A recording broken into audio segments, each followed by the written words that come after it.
आपकी वॉइस नहीं आ रही। हाँ, मैं ये कह रहा था कि जिस तरह यानी कि जो आपका क्वेश्चन है कि वो खाली करता हूँ कि नहीं। जिस तरह बहुत बड़ा उसमें कोड लिखा हुआ है, मुझे स्पेसिफिक कोड को चेक करना है या रन करना है या उस क्वेरी को जो है ना फाइनलाइज करना है। तो मैं क्या करता हूँ, इस क्वेरी को जिस तरह यहाँ से कॉपी किया, यहाँ से ठीक है, कॉपी करके कंट्रोल एन करके कंट्रोल वी, और इस क्वेरी पे फिर मैं इधर काम करता हूँ। फिर इसके बाद फॉर एग्जाम्पल ये क्यूरी आखिर में फाइनलाइज होने के बाद मेरी ये फाइनल वाली क्यूरी बनी है जो मुझे अपने कोड में यूज करनी है। फिर यानी कि यहाँ पे सारा काम मेरा अपना कंप्लीट हुआ। इधर से मैंने इसे वापस कट किया और यहाँ पे किया, अपने रिजर्व कोड पे इसे पेस्ट कर दिया। और इस स्क्रीन ओबियसली यानी कि ये स्क्रीन को मैं क्लोज कर दूंगा बस। यानी कि मैं इस तरह काम करता हूँ कि जो रिक्वायर्ड कोड होता है मैं उसको उठा के नई स्क्रीन पे ले जाता हूँ। ठीक है, जब वो कोड मैं फाइनलाइज कर लेता हूँ कि हाँ इसका बिजनेस ये बनेगा, तो उस कोड को कॉपी करके वापस उसकी लोकेशन पे ले आता हूँ और वो जो है ना रन कर देता हूँ उसे फिर। फिर भाई क्योंकि एक जब बार आप, दोबारा दोबारा रिपीट कर दीजिए। हाँ ये जो है यानी कि अबूजर का क्वेश्चन था कि जिस तरह मैं एक स्क्रीन पे काम कर रहा हूँ, इस पे तो बल्क ऑफ कोड लिखा हुआ है। ठीक है, तो वो जो स्पेसिफिक कोड F5 को रन करूंगा तो जैसे तो सारा कोड रन होगा। ठीक है, तो ये चीज फाइनलाइज करने के लिए कि स्पेसिफिक कोड को मैंने ये बात की थी कि भाई मैं नई क्यूरी में हमेशा काम करता हूँ। तो मैं क्या करूंगा कि जिस कोड में कोई एरर है या मुझे लग रहा है कि इस कोड में ये एरर है, तो स्पेसिफिक वो वाला कोड उठाऊंगा मैं, उसको जो है ना मैं न्यू स्क्रीन पे उस पे काम करूंगा। ठीक है, फॉर एग्जाम्पल मेरी ये क्यूरी गलत थी, मैंने इस क्यूरी को टेस्ट करना है, और जरूरी नहीं कि ये क्यूरी गलत होगी, हो सकता है कोई और क्यूरी गलत हो। लेकिन मैं टेस्ट करने के लिए हर किसी को अलग अलग लेके आऊंगा स्क्रीन पे। ठीक है, इसको मैंने देखा, ये मैंने देखा कि हाँ भाई ये वाली क्यूरी तो मेरा सही जो है ना आउटपुट मुझे दे रही थी, इसमें कोई इशू नहीं है, तो इसको मैं कुछ नहीं छेड़ूंगा। हो सकता है यहाँ पे इस स्क्रीन पे मेरी ये वाली क्यूरी में कोई इशू हो, तो मैं पहले इसे अलग से ले जाऊंगा और उस स्क्रीन पे जो है ना मैं काम करूंगा, ओनली बिकॉज ऑफ कि मैं F5 प्रेस करूँ यहाँ से बस। क्योंकि मुझे जो है ना ये वाला काम इस तरह सिलेक्ट करके काम करना थोड़ा सा मुझे टफ लगता है, कि टाइम कंज्यूमिंग है ये। और टाइम कंज्यूमिंग क्यों है, एक सिलेक्ट की क्यूरी अगर 20-25 लाइन की लिखी हुई है, पहले यहाँ से यूं सिलेक्ट करो और इस तरह करके उस स्पेसिफिक उधर तक जाके इस तरह करके ऊपर जाना, उस एरिया को सिलेक्ट करना, फिर F5 प्रेस करना, मुझे थोड़ा सा टाइम कंज्यूमिंग लगता है ये। तो इसलिए मैं स्पेसिफिक कोड को उठा के इधर न्यू स्क्रीन पे ले आता हूँ, उसे वहां पे उस कोड को चलाता हूँ। जब वो कोड फाइनलाइज हो जाता है, मुझे पता चल जाता है कि ये वाला कोड अब मेरा सही आउटपुट दे रहा है, तो वापस उस कोड को मैं कॉपी करता हूँ और वहां पे पेस्ट कर देता हूँ जहां से वो मैंने उठाया होता है, इस तरह करके। और फिर मैं उस ब्लॉक को अगर रन करना हो या जो भी करना हो उस पे स्पेसिफिक जो है ना वो चला लेता हूँ। और ये चीज और अभी क्लियर होगी जब हम स्टोर प्रोसीजर्स पे काम करेंगे ना, क्योंकि स्टोर प्रोसीजर बहुत लंबे लंबे होते हैं। ठीक है, तो अभी यानी कि कह लो कि जो मैं जिस पे काम करता हूँ अक्सर वो 3-3 हजार लाइन का होता है। अब उस स्टोर प्रोसीजर में किस जगह पे इशू आ रहा है, तो वो रेक्टिफाई करना इसी तरह रेक्टिफायर होता है कि स्पेसिफिक क्वेरी को जो है ना हमें रन करना होता है। अब लोग होते हैं वो वहीं पे रन कर रहे होते हैं, जिस तरह अभी मैं कर रहा हूँ अभी तक कि स्पेसिफिक क्यूरी सिलेक्ट की, रन किया, स्पेसिफिक क्यूरी सिलेक्ट की, रन किया कि सही आउटपुट आ रही है कि नहीं। लेकिन मैं इससे ज्यादा प्रायोरिटी देता हूँ कि यानी कि मैं उस चीज को उठा के ले जाता हूँ नई स्क्रीन पे काम करता हूँ वहां पे जाके। ठीक है, जैसे इस पे मैंने काम किया, इसमें कोई इशू आ रहा था, वेयर क्लॉज गलत थी या जो भी था, मैंने यहाँ पे इसे इम्प्लीमेंट किया। इसको वापस जब मेरे पास ये क्यूरी सही हो गई, इस फॉर एग्जाम्पल यहाँ पे मैंने लिख रहा था कस्टमर आईडी, ये मेरी क्यूरी में ऐड होना था फॉर एग्जाम्पल। ठीक है, तो मैंने अब इस क्यूरी को फाइनलाइज किया, यहाँ पे किया, और इस जो क्यूरी पहली थी उसकी जगह ये प्लेस कर दी बस। तो एटलीस्ट मुझे ये पता लग जाता है कि इस क्यूरी की वजह से एरर आ रहा था, तो इस क्यूरी में अब मैंने चेंज कर दिया, तो होपफुली वो एरर खत्म हो जाए। तो इस तरह करके मैं जो है ना अपना काम करता हूँ। अच्छा, हमारा आपका वो क्वेश्चन चला गया है। हाँ,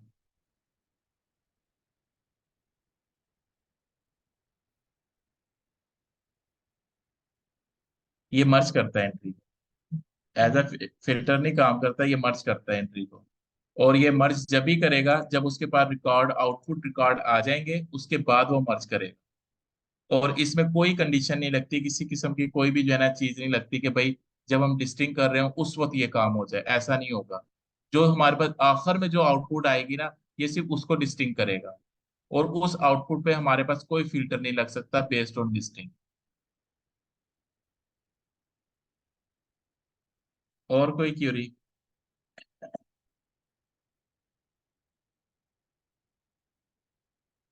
ये सर्वर सिलेक्शन का एक दफा दोबारा बता देंगे, जो शुरू में आपने बताया था कि गलती से कुछ सिलेक्ट हो जाए। असल में सर्वर डेटाबेस का मैंने बताया था।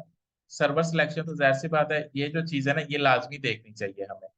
ये जो आ रहा होता है ये सर्वर नेम आ रहा होता है इधर, कि भाई ये जो हमारी डेटाबेसिस ये वाली जो कनेक्ट है ना ये किस सर्वर से कनेक्ट है। तो जब भी हमने काम करना है क्यूरी एनालाइज ये क्यूरी पे, तो हमेशा हमने ये दो चीजें लाजमी देखा करनी है कि हम सही सर्वर पर हैं और हम सही डीपी में हैं। उस पे हमने ये काम करना है।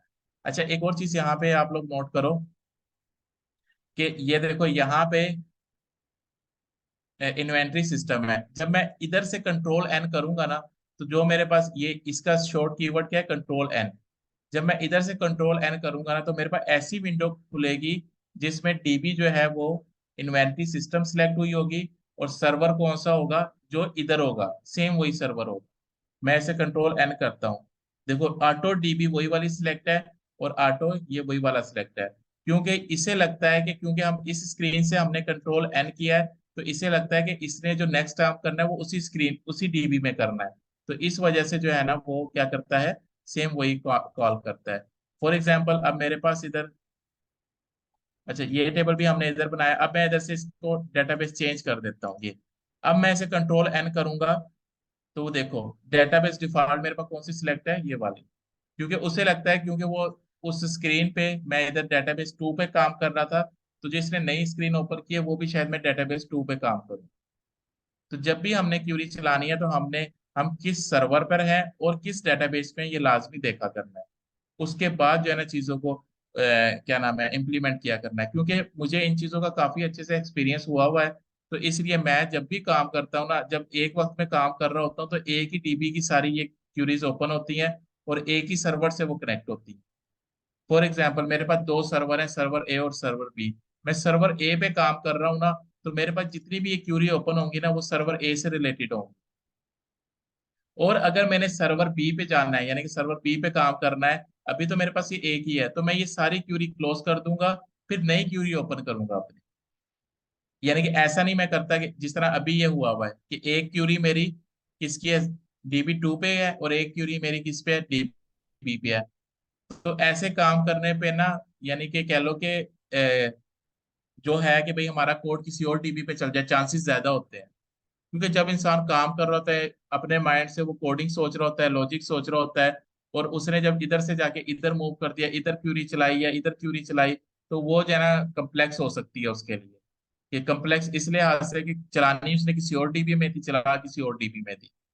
तो यही रिकमेंडेड है कि अगर आप लोगों ने डीबी चेंज करनी है तो जो पिछली क्यूरी है उसे क्लोज कर दो आप, ताकि आप उसी डीबी के अंदर रहो। ठीक है, तो इस तरह करके दो दो क्यूरी अलग से डेटाबेस की ओपन करना वो आप लोगों के लिए कंफ्यूजन क्रिएट करेगा। ये वैसे सिर्फ प्रैक्टिस है कि भाई, यानी कि अच्छा, यानी कि एरर से बचने के लिए या किसी भी किस्म के बड़े इशू से बचने के लिए कह लो कि टिप है। ऐसा कोई हार्ड एंड फास्ट रूल नहीं है कि भाई आप लोगों ने यही इस तरह काम करना है। लेकिन मेरी ये रिकमेंडेशन होती है कि जब मैं यानी कि काम करता हूँ, जिस डीबी पे मैंने काम करना हो मैं पहले एक बार देख लेता हूँ जिस डीबी और जिस सर्वर पे मैं काम करता हूँ। उसके बाद जो है ना यानी कि अपना काम कंटिन्यू करता हूँ, और एक टाइम पे मैं एक ही सर्वर से और एक ही डीबी से कनेक्ट रहता हूँ।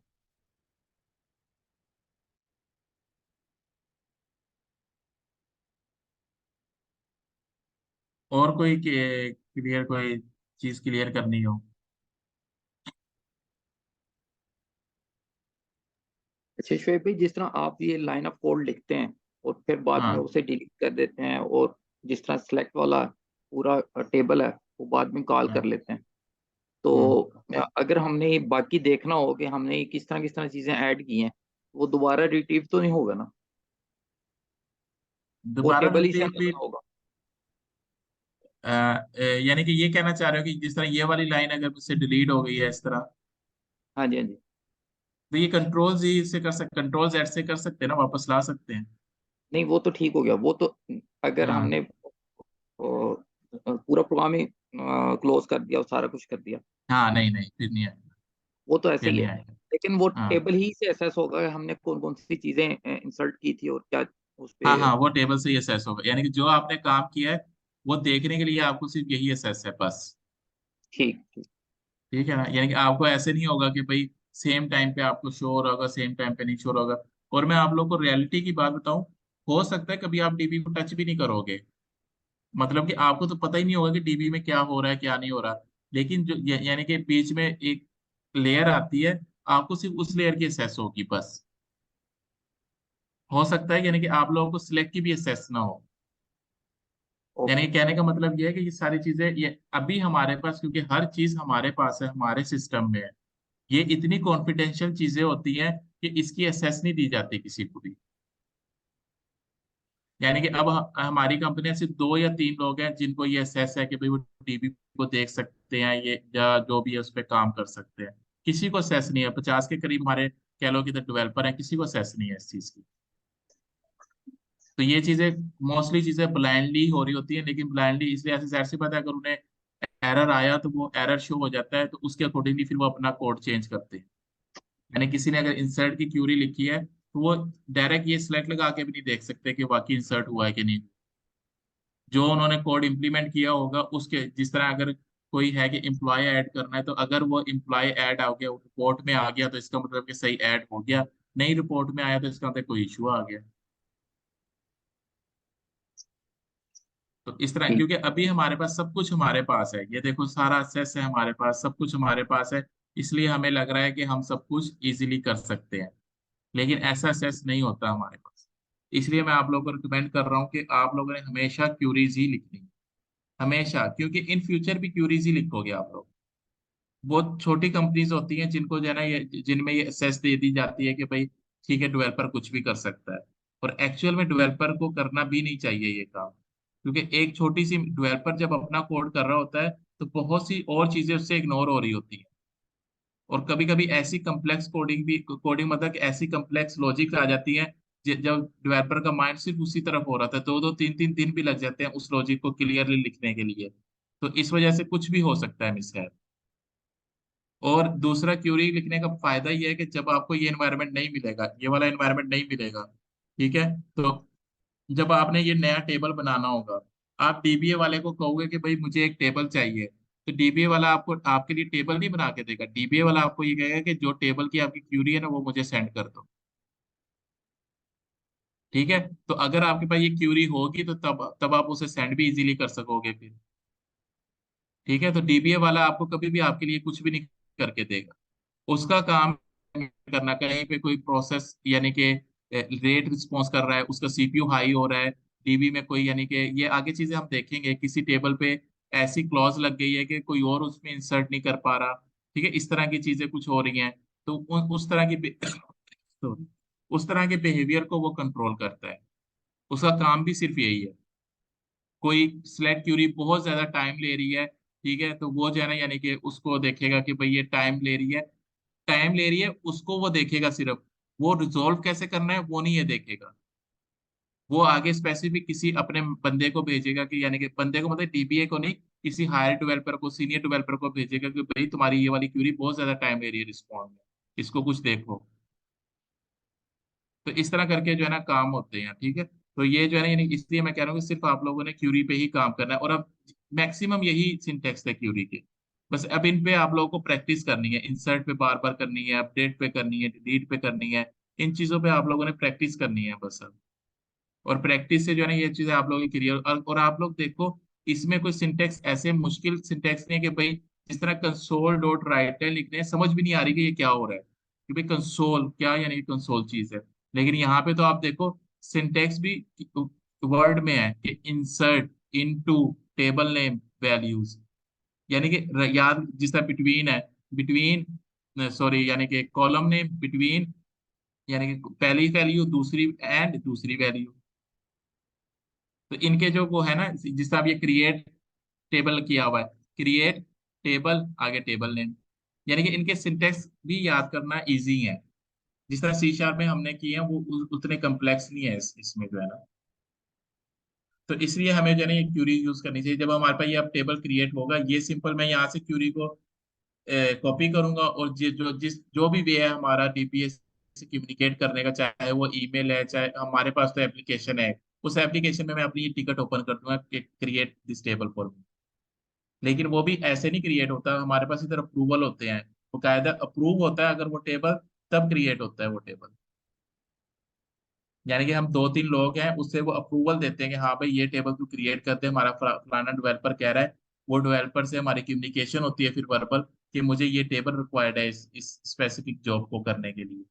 तो अगर हम कहें कि हाँ ठीक है ये टेबल आप कर लो, तो फिर वो रिक्वेस्ट हमारे पास आती है, अप्रूवल मिलता है, फिर वो जाके जो है ना पीछे वो उसे एग्जीक्यूट करता है।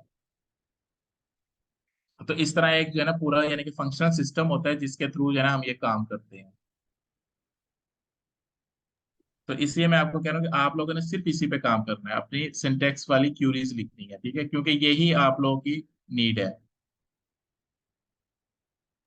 अच्छा, ठीक है, यहाँ पे तो, एक और हाँ। चीज़ है कि इसके अंदर ये है कि आपके जो कीवर्ड्स हैं वो आपने कैपिटल लेटर्स में लिखने होते हैं और बाकी जो है वो नहीं नहीं, स्मॉल लेटर्स में।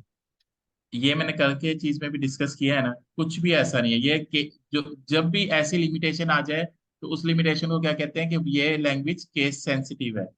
अब ये जो है ना, ये केस सेंसिटिव नहीं है, देखो। इधर आप, मैं ई छोटा कर दिया, एल बड़ा कर दिया, फिर ई बड़ा कर दिया और सी छोटा कर दिया, कुछ भी लिख दो इधर आप, नहीं, ये वो आपको चीज़ ठीक एरर है। नहीं देगा। मैं सिर्फ ये पूछना चाह रहा हूँ कि नॉर्मल कोई कन्वेंशन है कि हम ये इनको कीवर्ड्स को कैपिटल लिखते हाँ हैं। हाँ, ये यानी कि ये है कि ओरेकल वाले कहते हैं कि आप जो है ना इसे कैपिटल में लिखो। अच्छा अच्छा। लेकिन एसक्यूएल वाले, लेकिन अगर कैपिटल में लिखोगे ना तो उससे ये चीज पता लग जाती है, हाँ ये हमारे कीवर्ड है। हम्म। ठीक। और इसमें भी होता है कि बाद में अगर किसी ने इस पे काम करना पड़े तो वो भी हमारे कोड को रीड करता है या नहीं, जिस तरह सी नहीं, ऐसा शार्प के कुछ अंदर नहीं हो। ऐसा कुछ नहीं होता, क्योंकि इसमें जो है ना, यानी कि वही अगेन वही बात के तहत में जो क्वेश्चन किया था कि भाई ये कोड सही है कि नहीं, इसमें ऐसी चीज नहीं होती।